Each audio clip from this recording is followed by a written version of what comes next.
নমস্কার, আমাদের বিচিত্র স্বাদ অফিসিয়াল ইউটিউব চ্যানেলে আপনাদের স্বাগত। আজ আমরা ৭৯তম স্বাধীনতা দিবস উপলক্ষে একটি ছোট্ট গল্প আপনাদের সামনে উপস্থাপন করতে চলেছি। যদিও গল্পটি স্বাধীনতা দিবসের দিন দেওয়ার কথা ছিল, কিন্তু কিছু সমস্যার কারণে আমরা গল্পটি সেদিন আপনাদের সামনে উপস্থাপন করতে পারিনি। কিন্তু স্বাধীনতা দিবস তো আর একদিনে উদযাপন করলে হয় না, তাই না? তাই আজ আমরা আপনাদের সামনে গল্পটি উপস্থাপন করতে চলেছি। গল্পটির নাম এক বিন্দু রক্তের মূল্য। গল্পটি পরিকল্পনা করেছে আকাশ বাদ্যকর। এই গল্পের গল্প পাঠে মান্তু দাস এবং গল্পের সূত্রধার আমি সুমিত্রা গড়াই। গল্পটি যদি আপনাদের ভালো লাগে তাহলে একটি লাইক দিয়ে পুরো গল্পটি আপনারা শুনবেন। তাহলে চলুন আর দেরি না করে গল্পটি শুনে নেওয়া যাক। শুরু হচ্ছে গল্প এক বিন্দু রক্তের মূল্য। পরিকল্পনা আকাশ বাদ্যকর।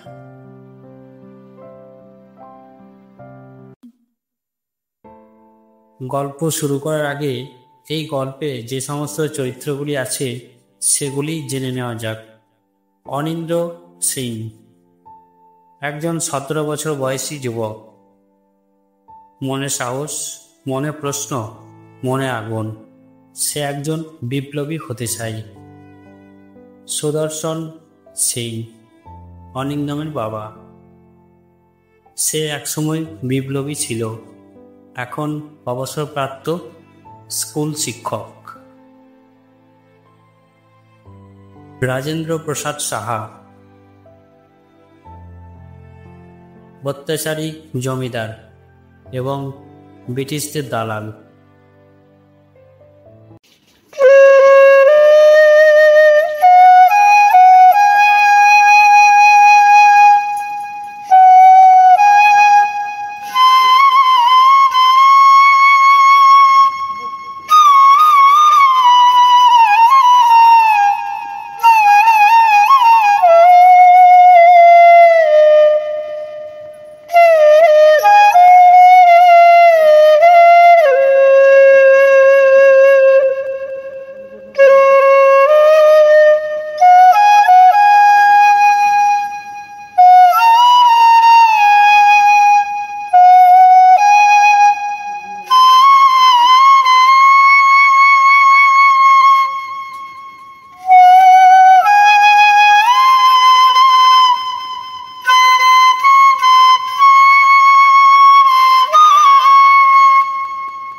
বসুন্ধরা গ্রামে ফুটে উঠেছে ভোরের আলো।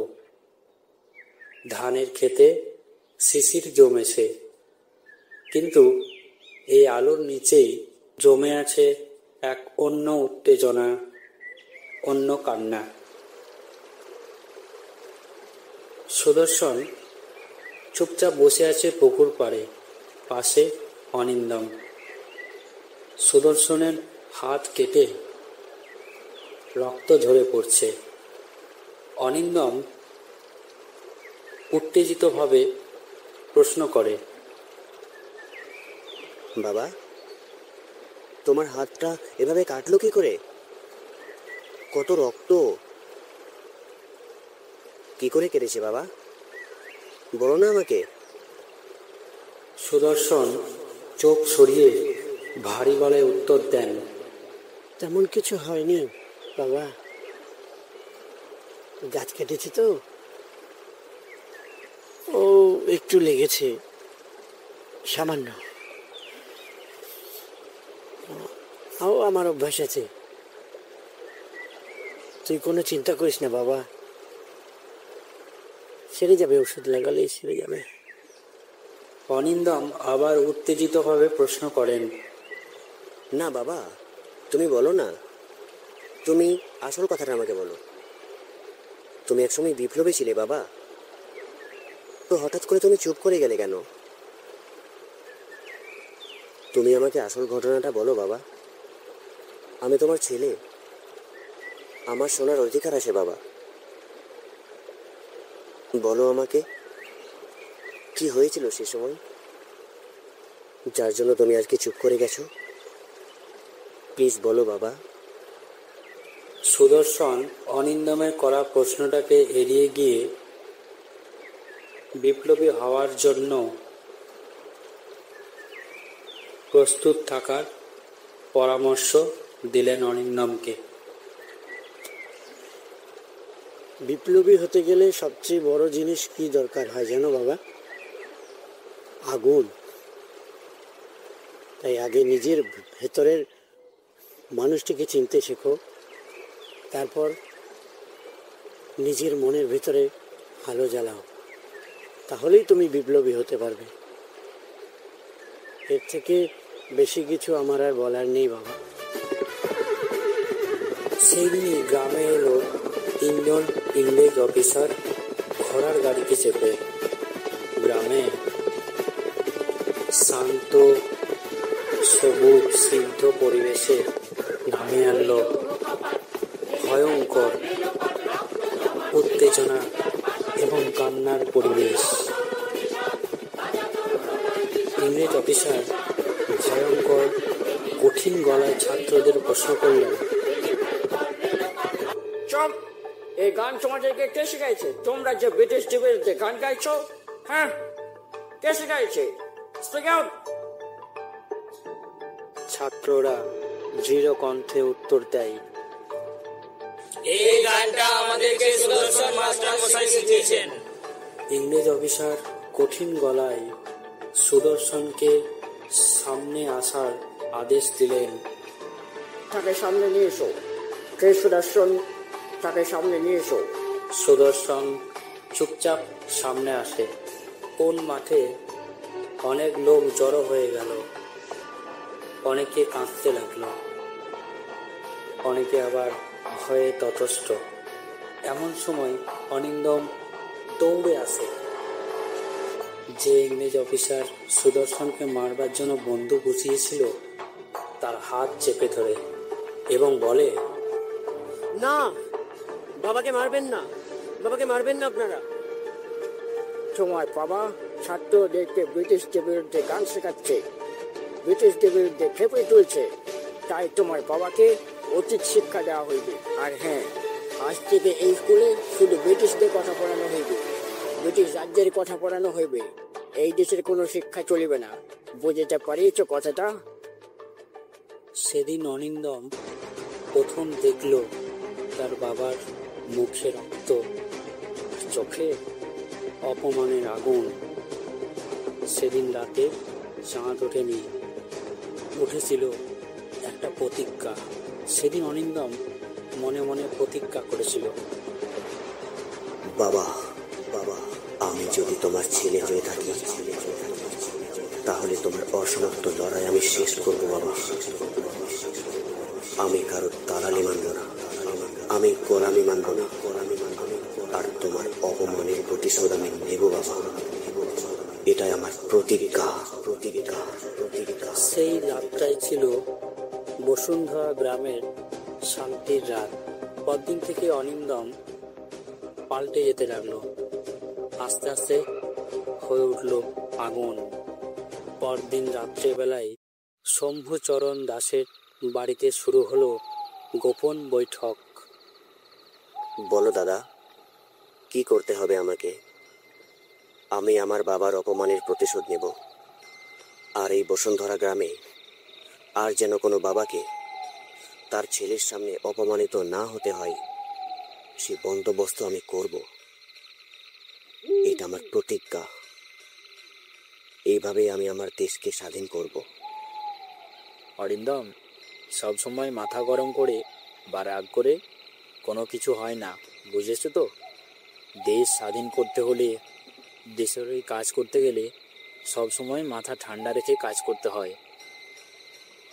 বেশ দাদা, তাহলে তোমরাই বলো কি করতে হবে। কথা দিচ্ছি, প্রাণ দিয়ে দেব, কিন্তু আমি পিছিয়ে আসবো না। বলো আমাকে কি করতে হবে। তোমরা যা বলবে আমি তাই করব। শোনো, একটা খবর আছে, সামনের সপ্তাহে এই বসুন্ধরা গ্রামে নাকি সেনা অভিযান হবে। তাই সেই গোপন তথ্য, সেই গোপন বার্তা আমাদের চুরি করতে হবে। মানে কি করে অভিযান হবে সেই পরিকল্পনা মাফিক একটা চিঠি আছে, ওরা লিখে রেখেছে। তো সেই চিঠিটাই আমাদের চুরি করতে হবে। ঠিক আছে, তুমি তাহলে এই কাজের জন্য প্রস্তুত হও। আর হ্যাঁ, সাথে সাথে তুমি আমাদের সূর্য বাহিনীতে যোগ দাও। ঠিক আছে, নির্দেশ মতো কাজ পেয়ে যাবে। পরদিন রাত্রে বৈঠকে আলোচনা হয় ব্রিটিশদের গোপন বার্তা ও তাদের দলিল চুরি করতে হবে। আর এই চুরির দায়িত্ব পায় অনিন্দম। সাথে সাথেই অনিন্দম যোগ দেয় সূর্য বাহিনীতে। এভাবে তার শুরু হয় ছদ্মবেশ জীবন। সে দিনের বেলায় সাধারণ ছাত্রের মতো থাকে, কিন্তু রাতের বেলায় হয়ে ওঠে আগুন। পরদিন রাত 2টোর সময় জমিদার রাজেন্দ্র প্রসাদের দপ্তরে শুরু হলো গোপন অভিযান। অনিন্দম গোপন দলিল চুরি করে। ব্রিটিশদের যে পাহারাদার, সে বুঝতে পেরে চিৎকার করতে থাকে। চিৎকার শুনে যে যার মতো পালাতে থাকে এবং গুলিগোলার শব্দ ভেসে আসে। অরিন্দম দৌড়াতে দৌড়াতে মনে মনে বলে, অরিন্দম, সাবধানে, দেখিস যেন ধরা না পড়িস। পেয়েছিস? কই দে দে, আর দেখিস, সাবধানে দে, সাবধানে। আমি পেছন দিয়ে উঠছি, এই প্রাচীরের পেছন দিয়ে, ঠিক আছে? এই যে রাজেন্দ্রর গোপন তথ্য, এই চিঠিতে লেখা আছে আগামী সপ্তাহে সেনা অভিযান হবে। আর এই যে চাবির গোছা, সাবধানে রাখবে দাদা, আমি মনে হয় ধরা পড়ে যাব। আমি তাহলে দাঁড়াচ্ছি তোর জন্য, দাঁড়াচ্ছি। হ্যাঁ না দাদা, তুমি চলে যাও, তোমাকে দাঁড়াতে হবে না আমার জন্য। আমি যদি ধরা পড়ি তো তুমি বাইরে থাকলে অনেক কাজ হবে। যদি দুজনে একসাথে ধরা পড়ে যাই তাহলে আবার সমস্যা হতে পারে। তুমি চলে যাও, তোমাকে দাঁড়াতে হবে না আমার জন্য। বেশ, ঠিক আছে, আমি আসছি তাহলে। কিন্তু দেখ, পারলে একটু নেমে আয় না ভাই, প্রাচীর দিয়ে লাফিয়ে চলে আয়। পারবি। ঠিক আছে, তাহলে আমি আসছি। হ্যাঁ, দেখিস ভাই যেন ধরা না পড়ে যাস, একটু চেষ্টা কর। সেই রাতে অনিন্দম কোনো রকম বাড়ি ফিরে আসে। অনিন্দম বাড়ি ফিরে এলে তার বাবা তাকে প্রশ্ন করে, কিরে, কোথায় গেছিলি তুই?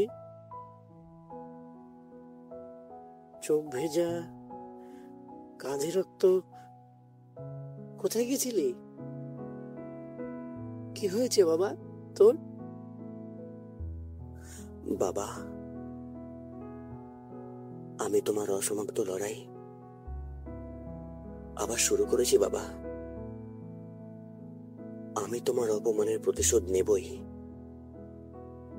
আর কোনো বাবাকে যাতে এইরকম ভাবে অপমানিত না হতে হয়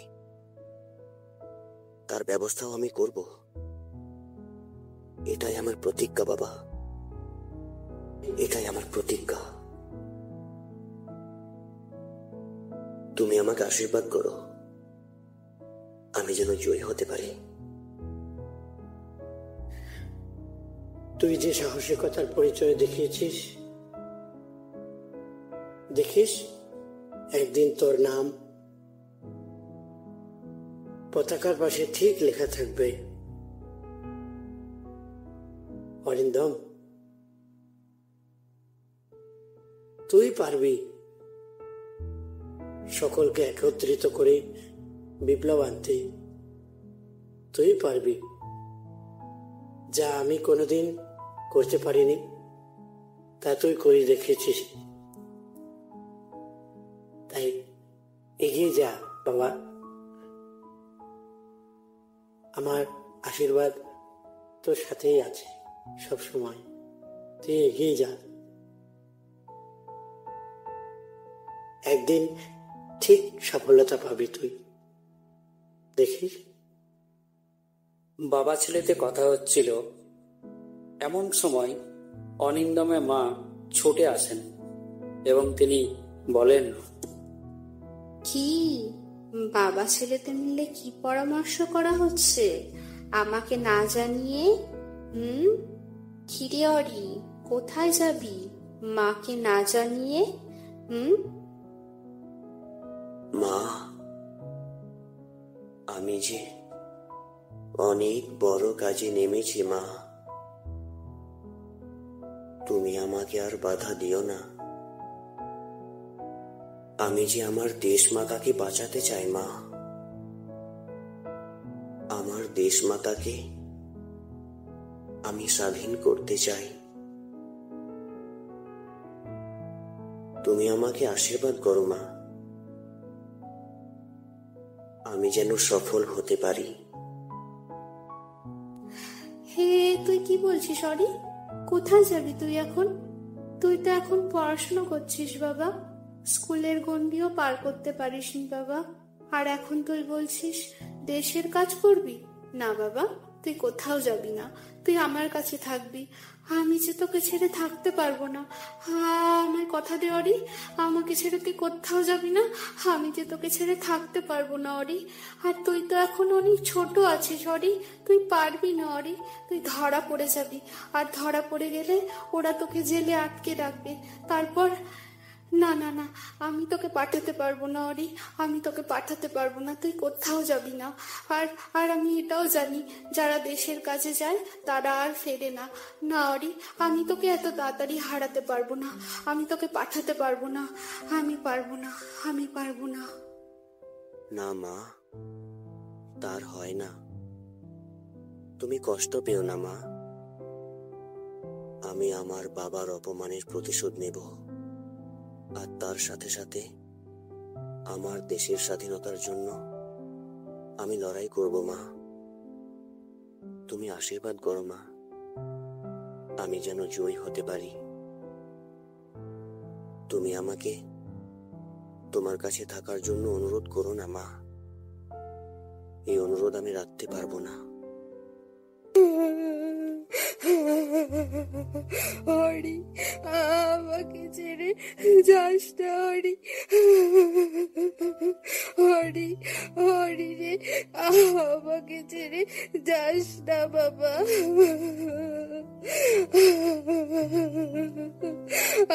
আমার কোল শূন্য করে যাস না অরি।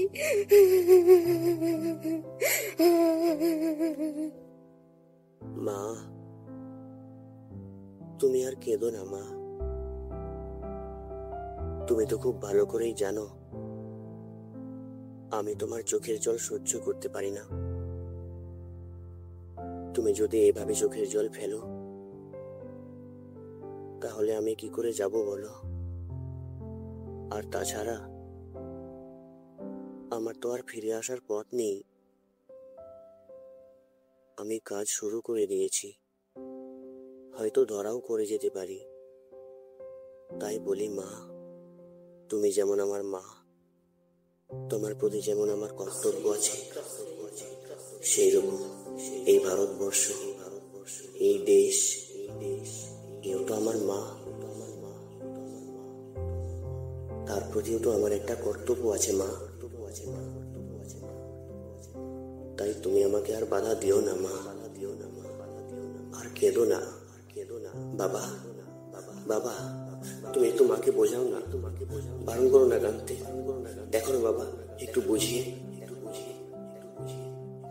অনিন্দমের মা খুব কান্নাকাটি করেন এবং অনিন্দমকে অনুরোধ করেন যে সে যেন দেশের কাজে না যায়। আসলে সে তো খুব ছোট, তাই তার মা দেশের কাজে যাওয়ার জন্য বারণ করছিল। কোনো মাই চায় না যে তার ছেলে পৃথিবী থেকে এত তাড়াতাড়ি চলে যায়, তাই তার মা সায় দিচ্ছিল না যে ছেলে দেশের কাজে যাক। কিন্তু অনিন্দমের বাবা তার মাকে সাহস দিয়ে বলেন, তুমি দুঃখ করছো কেন অরিন্দমের মা?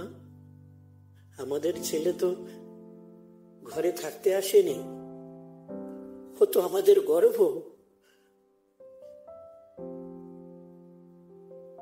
তুমি ভাবো না আমাদের ছেলে দেশের সেবায় লাগছে, সেটা কত পুণ্যের ফল। তাই তুমি আর ওকে মায়ার বাঁধনে বেঁধে রেখো না অরিন্দমের মা, তুমি ওকে যেতে দাও, ওকে যেতে দাও। হে তুমি কি বলছো গো? হে তুমি কি বলছো?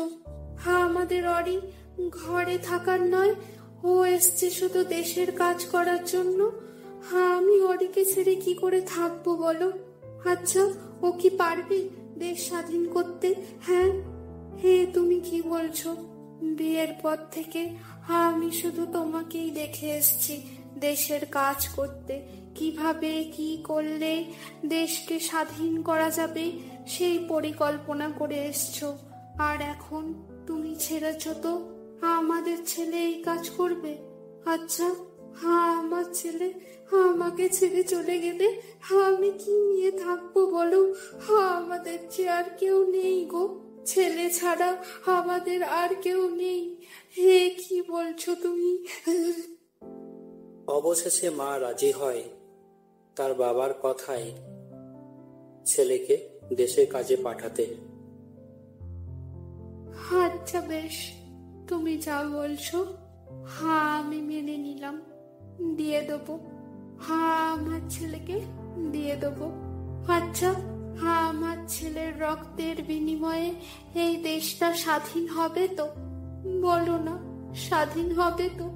যদি আমার ছেলের রক্তের বিনিময়ে এই দেশটা স্বাধীন হয়, তাহলে আমি হাসতে হাসতে দেশের কাজে আমার ছেলেকে দিয়ে দেব। যা বাবা, তুই এই মাকে ছেড়ে দেশ মাতার কাজে নিজের প্রাণ নিবেদন করে দে। তোর এক ফোঁটা রক্তের মূল্যে যদি দেশের কিছু অংশ স্বাধীন হয়, তাহলে আমি বুকে পাষাণ রেখে বলছি, তুই যা বাবা, যা অরি। তোর নাম অরিন্দম, তোর এই নামটা সার্থক হয় যেন বাবা। তুই সমস্ত অরিকে দমন করে আয়, সমস্ত শত্রুকে জয় করে আয় বাবা। হ্যাঁ, আমার আশীর্বাদ রইল। গ্রাম জেগে উঠল, শত শত যুবক উৎসাহ পেল অনিন্দমের সাহসিকতায়। কিন্তু ব্রিটিশরা কি চুপচাপ বসে থাকবে? You under arrest mister Arindam Sen. আপনি ধরা পড়িয়াছেন। আপনি জমিদার রাজেন্দ্রলালের বাড়ি থেকে ব্রিটিশদের গোপন দলিল চুরি করিয়াছেন। আপনার এত বড় সাহস! চলুন থানায় চলুন। সত্যি সত্যি অনিন্দম ধরা পড়ে যায়। ব্রিটিশ পুলিশ তাকে অ্যারেস্ট করে থানায় নিয়ে আসে। তখন গ্রামবাসীরা একসঙ্গে জড়ো হয়ে বাধা দিতে থাকে, না, অনিন্দমকে আমরা কিছুতেই যেতে দেবো না। অনিন্দম আমাদের নেতা, অনিন্দম ছাড়া আমরা লড়াই করবো কিভাবে? অনিন্দমের জন্যই আমরা বাঁচতে শিখেছি, আমরা অনিন্দমকে কিছুতেই যেতে দেবো না।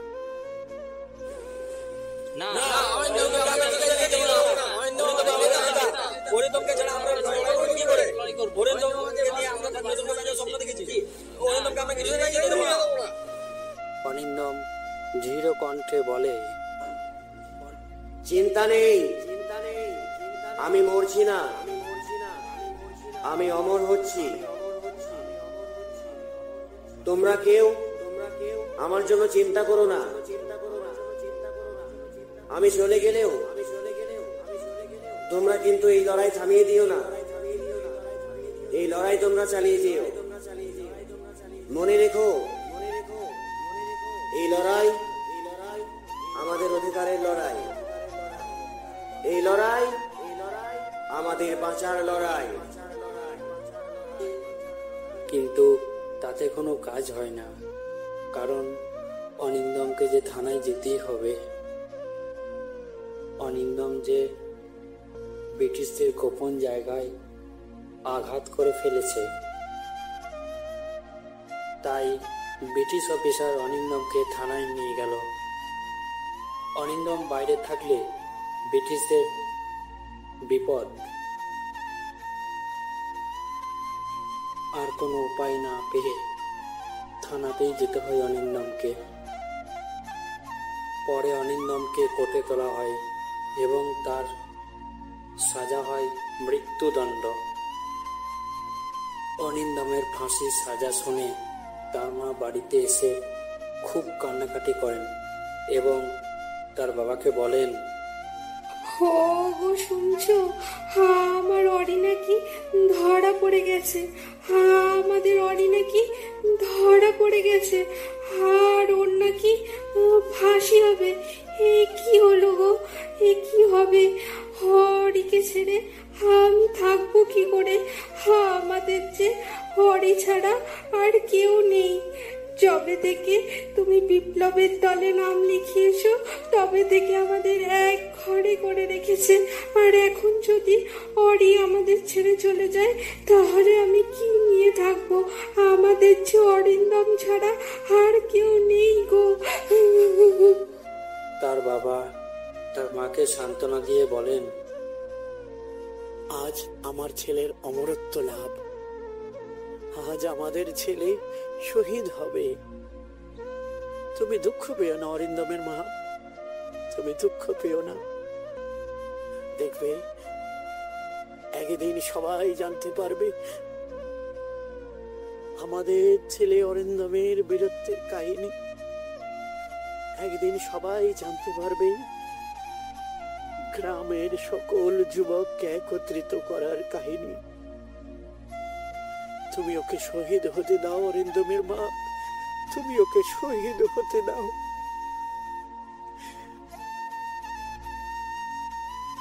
ও যদি শহীদ না হয় তাহলে ওর রক্তের গুরুত্ব, ওর রক্তের মূল্য কেউ জানতে পারবে না অরিন্দমের মা, কেউ জানতে পারবে না। তুমি দুঃখ পেও না অরিন্দমের মা, তুমি কষ্ট পেও না। দেখো কষ্ট আমারও হয়, খুব কষ্ট হয়, কিন্তু কি করব বলো? কষ্টের থেকে বেশি যে আমার গর্ব হচ্ছে যে আমাদের ছেলে অরিন্দম যা করে দেখিয়েছে, যা আমি কোনোদিন করতে পারিনি তাই করে দেখিয়েছে। একদিন আমাদের ছেলে অরিন্দম বিপ্লবী হবেই হবে, তাই তাকে শহীদ হতে দাও, তাকে শহীদ হতে দাও, তাকে শহীদ হতে দাও। তবুও মায়ের মন তো কিছুতেই মানতে চায় না, তাই খুব কান্নাকাটি করতে থাকে অনিন্দমের মা। অবশেষে অনিন্দমের ফাঁসির দিন ধার্য করা হয়। যথাসময় পুলিশ অফিসার অনিন্দমকে ফাঁসির মঞ্চে নিয়ে যান, আর তখনই অনিন্দমের মা দৌড়ে আসেন এবং অনিন্দমকে জড়িয়ে ধরে খুব কান্নাকাটি করতে থাকেন। মিস্টার সেন, আপনি নিশ্চয়ই শুনিয়াছেন যে আপনার ফাঁসি হইবে। চলুন, আপনি ফাঁসির জন্য তৈরি তো?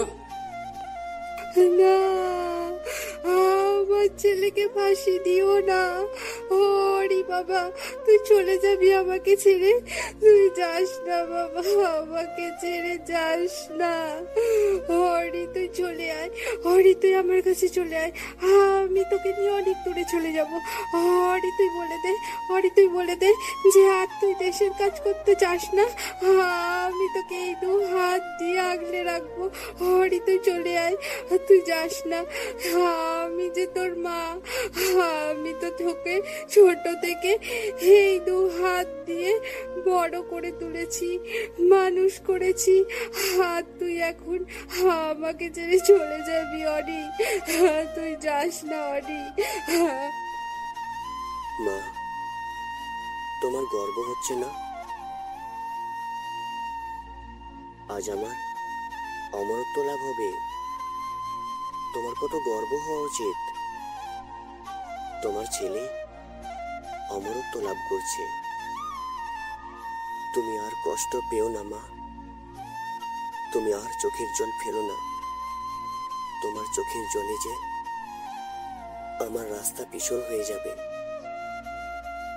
আমাকে এবার শান্তিতে আমার দেশ ভারত মাতার জন্য আত্মবলিদান করতে দাও মা।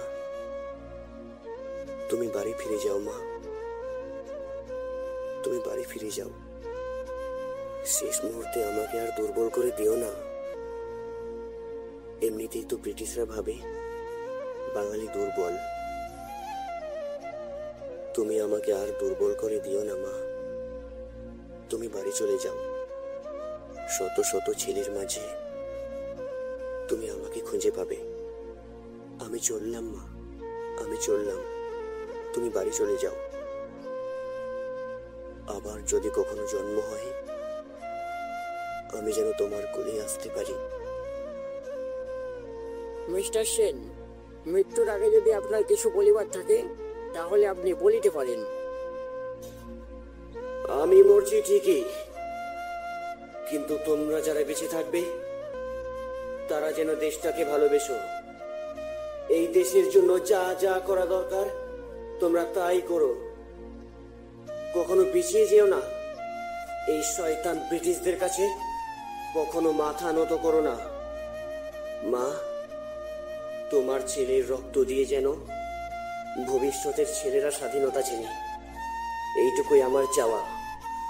আর আমার কিছুই চাওয়ার নেই। বন্দে মাতরম, বন্দে মাতরম, বন্দে মা। শেষ পর্যন্ত অনিন্দামের ফাঁসি হয়ে যায়। ফলে সারা বসুন্ধরা গ্রাম একেবারে শান্ত হয়ে গেল। সবাই খুব ভেঙে পড়ল, কিন্তু যুবকরা অনিন্দামে বলে যাওয়া শেষ কিছু কথা তারা পাথেয় করে এগিয়ে চলল।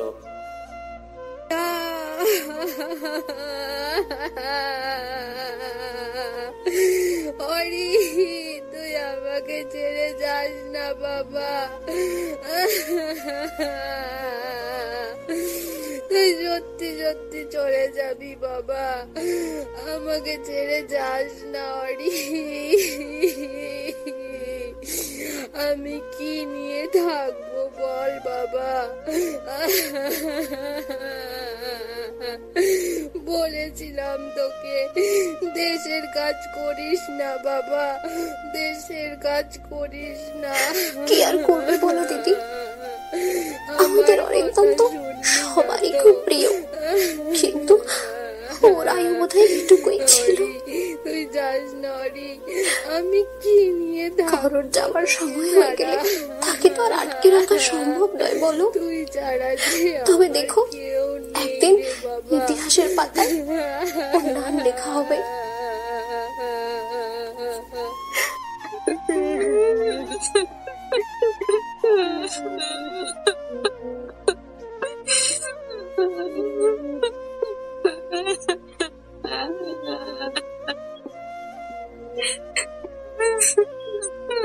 অনেক বছর পরে আজ বসুন্ধরা গ্রামে পালিত হচ্ছে স্বাধীনতা দিবস। পতাকা উত্তোলন হচ্ছে স্কুল মাঠে, ছাত্ররা গাইছে জনগণ মন অধি। এই সবই আছে বসুন্ধরা গ্রামে। নেই শুধু অরিন্দমের কোনো স্মৃতিসৌধ, নেই কোনো সমাধি, আর নেই কোনো তার ছবি। আমরা গুটিকত বিপ্লবীদের কথা জানি, যারা নিজেদের দেশ স্বাধীন করতে গিয়ে নিজেদের প্রাণ উৎসর্গ করেছেন। কিন্তু এই সমস্ত ছোট ছোট অনিন্দম নিজেদের গ্রাম, শহর ইত্যাদি স্বাধীন করার মধ্য দিয়ে সাহসিকতার পরিচয় দিয়েছেন। আমরা তাদের কথা কেউ জানি না, কিন্তু ইতিহাসের পাতা ঘাটলে এই সমস্ত অনিন্দমদের কথা আমরা জানতে পারব। এই সমস্ত অনিন্দমদের খুঁজে বের করতে হবে ইতিহাসের পাতা ঘেটেই। তাই আজকে স্বাধীনতা দিবসের দিন, এটাই আমাদের শপথ হওয়া উচিত।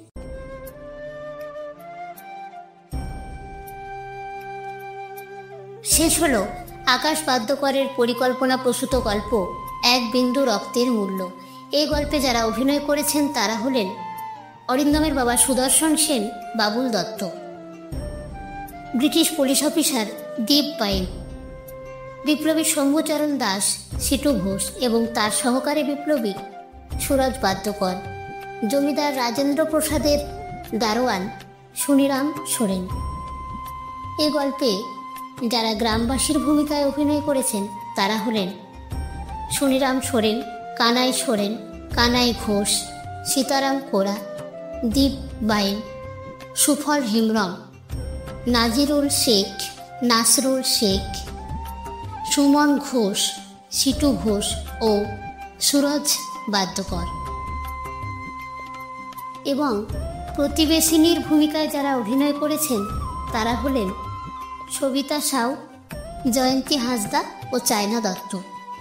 অরিন্দমের মা সুমি দাস এবং অরিন্দমের ভূমিকায় অভিনয় করেছেন আকাশ বাদ্যকর।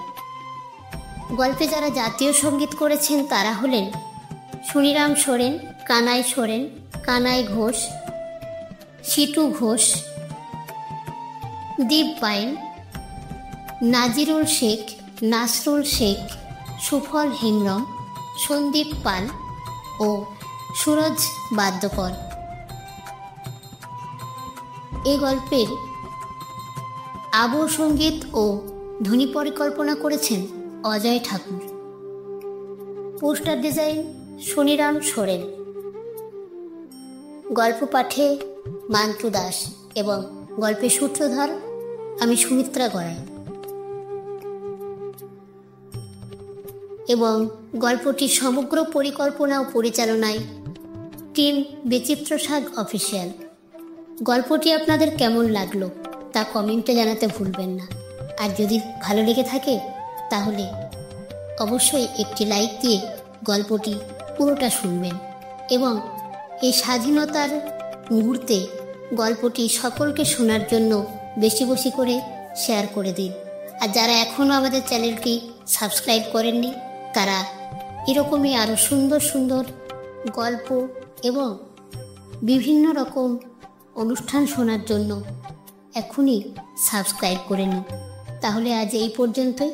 আবার দেখা হবে অন্য কোনো অনুষ্ঠান নিয়ে অন্য কোনো সময়। ততক্ষণ আপনারা ভালো থাকুন এবং বিচিত্র স্বাদ অফিসিয়াল ইউটিউব চ্যানেলের সঙ্গে থাকুন। ধন্যবাদ, নমস্কার।